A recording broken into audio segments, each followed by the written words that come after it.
ప్రభువునందు ప్రియమైన దైవ జనాంగమా, మీ అందరికీ శుభాలు కలగాలని దేవుని నామంలో కోరుకుంటున్నాను. మరి ముఖ్యంగా ఈరోజు నవంబర్ 14 దేవుడిచ్చిన వాగ్దానం చెప్పుకుందాం. దేవుడు మన కొరకు ఏర్పాటు చేసిన పరిశుద్ధ గ్రంథములో 91వ కీర్తన గ్రంథము 91వ అధ్యాయం 16వ వచనంలో దేవుడు మాట్లాడుతున్నారు మనతోటి ఈరోజు. ఏమనంటే, దీర్ఘాయువు చేత అతన్ని తృప్తిపరచదును, నా రక్షణ అతనికి చూపించదునని. దేవుడండి ఎంత గొప్ప దేవుడోనండి. దీర్ఘాయువు చేత తృప్తిపరుస్తారంట మనల్ని.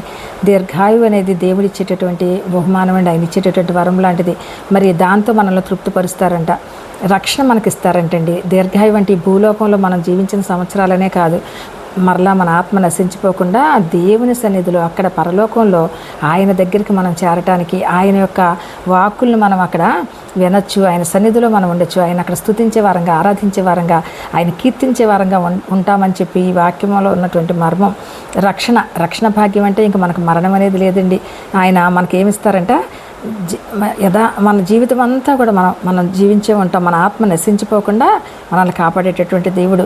ఆయుష్కాలం అంతా దేవుడు మనకి ఇస్తారంటే, ఆయుష్కాలం మనకి ఇంకెప్పటికీ మరణం అనేది చూడకుండా ఉంటామని చెప్పి ఆయన బిడ్డలైనటువంటి మన అందరికీ ఈరోజు ఆయన వాగ్దానం ఇస్తున్నారు.